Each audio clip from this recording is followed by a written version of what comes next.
Mahasia. Apa kabar guys? Balik lagi sama gua, Adventure, di channel yang paling siap bikin lo pengen langsung packing koper dan berangkat. Hari ini, kita bakal terbang ke salah satu negara paling keren di Eropa. Apakah kamu pernah bermimpi menjelajahi Belanda, negeri kincir angin yang ikonik, ladang tulip warna-warni yang bikin mata seger, dan kota-kota bersejarah yang setiap sudutnya kayak lukisan?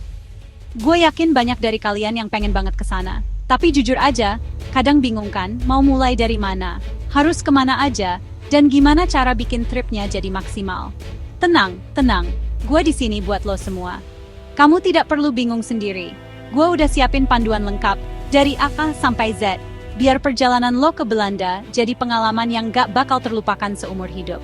Kita bakal kupas tuntas semua yang perlu lo tahu, dari tempat yang wajib dikunjungi, sampai fakta-fakta unik yang bikin lo makin cinta sama negara ini. Pokoknya, setelah nonton video ini, lo bakal jadi ahli Belanda dadakan, siap buat petualangan seru. Tapi sebelum kita mulai ngegas ke Belanda, ada syaratnya nih guys. Gampang banget. Jangan lupa klik tombol subscribe di bawah, nyalain juga loncengnya biar lo nggak ketinggalan video-video keren lainnya dari gua. Dan coba deh tulis di kolom komentar tempat favoritmu di Belanda itu apa. Atau kalau belum pernah, tempat mana yang paling bikin lo penasaran? Udah? Oke, kalau gitu kita mulai dengan fakta-fakta menarik tentang Belanda, lalu lanjut ke destinasi terbaiknya. Let's go! Oke guys, sebelum kita jalan-jalan kita harus kenalan dulu sama negaranya. Biar makin asik, gua kasih tahu fakta-fakta gokil tentang Belanda yang mungkin lo belum tahu. Pertama, lo tahu nggak kalau Belanda itu rajanya tulip? Mereka itu produsen tulip terbesar di dunia. Jadi, kalau lo lihat gambar ladang tulip warna-warni, itu 99% pasti di Belanda. Kedua, ini yang paling gila, jumlah sepeda di sana itu lebih banyak dari jumlah penduduknya. Bayangin aja, setiap orang bisa punya lebih dari satu sepeda. Makanya heran kalau di sana jalanan isinya sepeda semua. Keren banget. Ini bukti kalau mereka peduli banget sama lingkungan guys. Fakta selanjutnya ini bener-bener bikin gue mikir. Gimana bisa? Sepertiga wilayah Belanda itu ternyata berada di bawah permukaan laut. Gila kan? Makanya mereka jago banget soal manajemen air. Dan ini nyambung ke fakta berikutnya. Belanda punya lebih dari 1000 kincir angin bersejarah. Dulu, kincir-kincir ini dipakai buat mompa air biar daratannya nggak tenggelam. Sekarang, jadi ikon yang super fotogenik.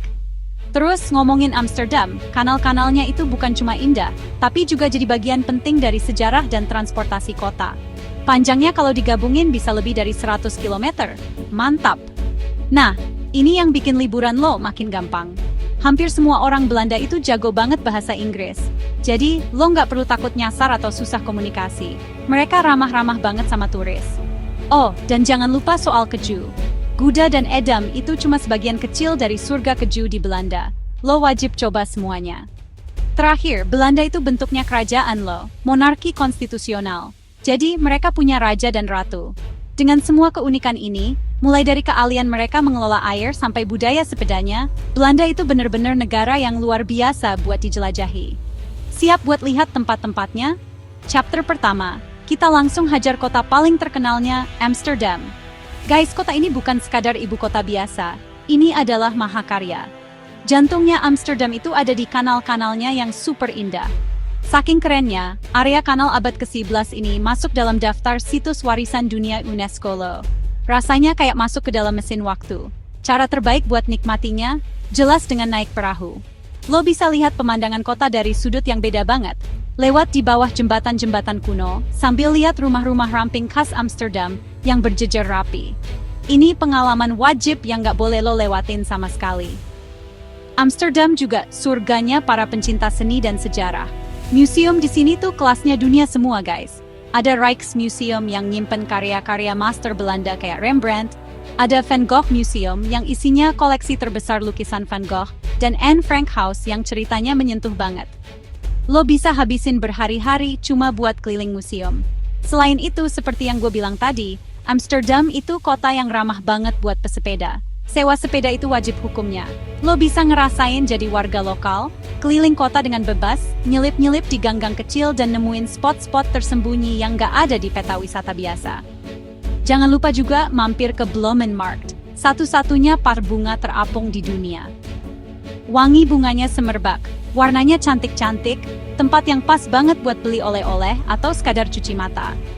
Bangunan-bangunan bersejarah dengan arsitektur yang unik juga ada di setiap sudut kota.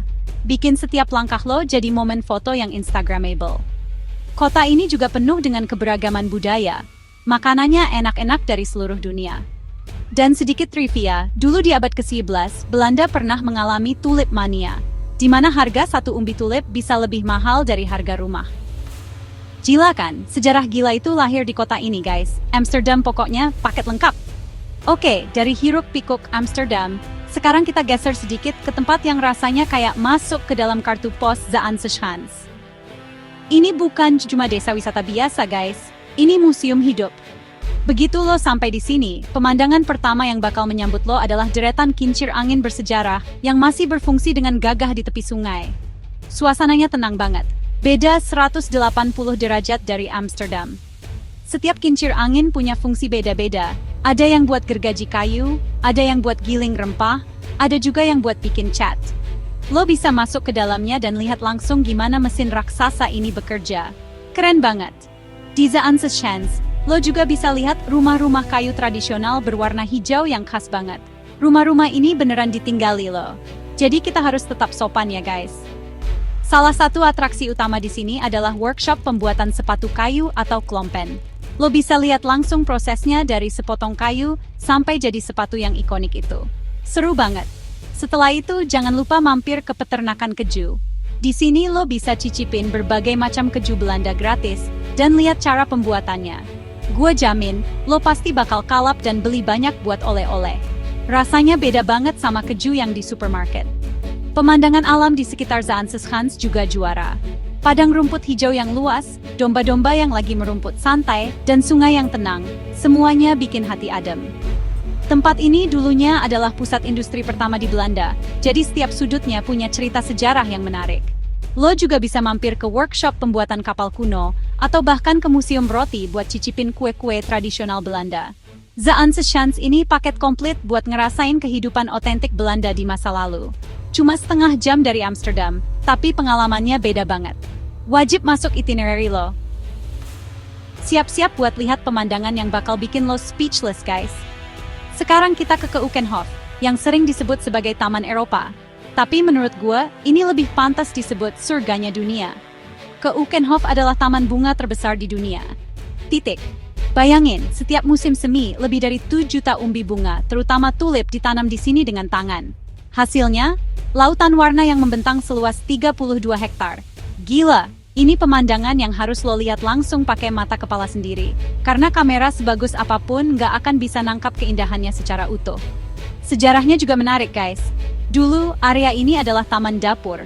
Itu arti dari Keukenhof. Sebuah kastil, tempat mereka menanam sayuran dan rempah-rempah. Sekarang, udah bertransformasi jadi pameran bunga paling spektakuler di planet ini. Tapi ingat, Keukenhof ini eksklusif banget. Taman ini hanya buka selama 8 minggu setiap tahunnya. Biasanya dari pertengahan Maret sampai pertengahan Mei, pas musim semi. Jadi lo harus rencanain perjalanan lo baik-baik kalau mau ke sini. Jangan sampai salah waktu, nanti nyesel seumur hidup. Setiap tahunnya, Keukenhof juga punya tema yang berbeda-beda. Jadi desain tamannya selalu baru dan fresh. Desain tamannya itu sendiri adalah sebuah karya seni. Bunganya nggak ditanam sembarangan, tapi dibentuk jadi pola-pola yang luar biasa indah. Sungai bunga, mozaik, dan instalasi seni yang kreatif banget. Jalan-jalan di antara paviliun-paviliun kaca yang penuh dengan anggrek, lili, dan mawar langka, itu rasanya kayak di negeri dongeng. Selain lihat bunga, sering juga ada event-event khusus kayak parade bunga atau pertunjukan musik. Dan yang bikin gue makin salut, Keukenhof punya komitmen tinggi terhadap lingkungan dan keberlanjutan. Jadi sambil menikmati keindahan, kita juga belajar tentang pentingnya menjaga alam. Pokoknya, Keukenhof itu definisi dari keajaiban alam. Kalau lo pikir Zaanstreschans itu udah keren banget dengan kincir anginnya, tunggu sampai lo lihat Kinderdijk. Tempat ini levelnya beda guys. Kinderdijk adalah situs warisan dunia UNESCO, dan jadi rumah bagi formasi kincir angin terbesar dan paling ikonik di Belanda. Ada 19 kincir angin raksasa dari abad ke-18 yang berbaris dengan megah di sepanjang kanal. Pemandangannya itu benar-benar magis, terutama pas matahari terbit atau terbenam. Rasanya kayak lagi lihat lukisan pemandangan klasik Belanda jadi nyata di depan mata. Ini spot yang gak ada duanya di seluruh dunia. Kincir-kincir angin di Kinderdijk ini bukan cuma pajangan loh. Mereka adalah bukti nyata kejeniusan bangsa Belanda dalam mengelola air. Selama berabad-abad, sistem kincir angin, kanal dan bendungan ini bekerja sama untuk menjaga daratan polder yang rendah ini tetap kering dan aman dari banjir. Lo bisa masuk ke beberapa kincir angin yang sekarang dijadiin museum buat lihat gimana keluarga penjaga kincir angin dulu hidup dan bekerja di dalamnya. Sempit, tapi penuh sejarah. Cara terbaik buat menjelajahi area yang luas ini adalah dengan naik tur perahu di kanalnya. Lo bisa dapat perspektif yang luar biasa sambil dengerin penjelasan tentang sejarahnya. Buat yang suka fotografi, Kinderdijk ini adalah surga. Setiap sudutnya fotogenik banget.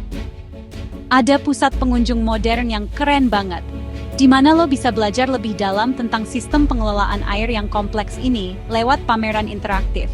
Selain itu, sering juga ada event budaya yang nunjukin tradisi-tradisi lokal. Kalau lo punya banyak energi, gue saranin sewa sepeda dan telusuri jalur-jalur sepeda yang ada di sekitar area. Lo bisa berhenti di mana aja, piknik, dan nikmatin suasana pedesaan Belanda yang tenang dan damai. Kinderdijk ini adalah tempat di mana lo bisa benar-benar menghargai sejarah, teknologi, dan keindahan alam Belanda dalam satu paket. Chapter terakhir, tapi nggak kalah keren, kita mampir ke kota yang super cantik dan artistik, Delft. Begitu dengar nama Delft, apa yang ada di pikiran lo? Pasti keramik biru putih yang terkenal itu kan? Yap, Delftware yang ikonik itu lahir di sini guys. Kota ini adalah pusat produksi keramik tangan yang indah itu sejak abad ke-17. Lo wajib banget mampir ke Royal Delft, pabrik asli terakhir yang masih memproduksi Delftware, buat lihat para seniman melukis keramik dengan tangan. Keren banget, detailnya luar biasa. Lo juga bisa ikut workshop dan coba lukis keramik lo sendiri. Tapi Delft itu lebih dari sekadar keramik. Sama seperti Amsterdam, kota ini juga punya jaringan kanal yang indah, tapi dengan skala yang lebih kecil dan intim. Suasananya lebih tenang, lebih santai. Jalan-jalan di sepanjang kanal, lewat di bawah jembatan-jembatan batu yang dihiasi bunga, itu romantis banget. Delft juga merupakan kota kelahiran salah satu pelukis terbesar sepanjang masa, Johannes Vermeer, yang ngelukis Girl with a Pearl Earring. Lo bisa napak tilas kehidupannya di Vermeer Centrum Delft dan ngerasain inspirasi yang dia dapat dari kota cantiknya ini. Di pusat kota, ada alun-alun pasar yang super besar, diapit oleh dua bangunan megah gereja baru, yang jadi tempat pemakaman keluarga kerajaan Belanda, dan balai kota, yang arsitekturnya keren banget. Lo bisa naik ke puncak menara gereja, buat lihat pemandangan 360 derajat kota Delft dan sekitarnya. Capek, tapi worth it banget. Delft juga kota pelajar, rumah bagi Delft University of Technology, yang terkenal, jadi suasananya muda dan dinamis. Jangan lupa juga kunjungi Museum Prinsenhof, tempat Pangeran William of Orange dibunuh, yang jadi titik penting dalam sejarah kemerdekaan Belanda. Dengan semua pesonanya, Delft itu kota yang wajib lo kunjungi, buat ngerasain sisi lain Belanda yang elegan dan bersejarah. Gimana guys? Gila kan, keindahan Belanda? Dari kanal-kanal Amsterdam yang hidup, kincir angin Zaanstrecht dan Kinderdijk yang megah, lautan bunga di Keukenhof, sampai pesona artistik kota Delft. Gue udah coba rangkum yang terbaik dari yang terbaik. Tapi percaya sama gue, ngalamin langsung itu rasanya 1000 kali lebih dahsyat. Setiap kota punya cerita dan keunikannya sendiri yang siap bikin lo jatuh cinta. Gue harap video ini bisa jadi racun yang baik buat lo semua, biar makin semangat nabung dan siapin paspor buat petualangan selanjutnya. Sekarang giliran lo nih. Setelah lihat semua tempat keren tadi, gue mau tahu dong, tulis di kolom komentar di bawah, tempat mana yang paling ingin mereka kunjungi di Belanda. Apakah lo tim Amsterdam yang suka keramaian, tim Keukenhof yang romantis, atau tim Kinderdijk yang suka sejarah? Atau mungkin lo punya destinasi impian lain di Belanda yang belum gue sebutin? Share dong di bawah. Biar kita bisa saling kasih inspirasi. Siapa tahu kita bisa ketemu di sana nanti ya kan? Sekali lagi, terima kasih banyak buat lo semua yang udah nonton sampai akhir. Energi kalian luar biasa. Jangan lupa, kalau lo suka video ini dan ngerasa bermanfaat, klik tombol like, share ke teman-teman lo, dan yang paling penting, jangan lupa subscribe channel ini, biar kita bisa terus menjelajah bareng-bareng. Gue Adventure, pamit undur diri. Sampai jumpa di petualangan berikutnya. Ay,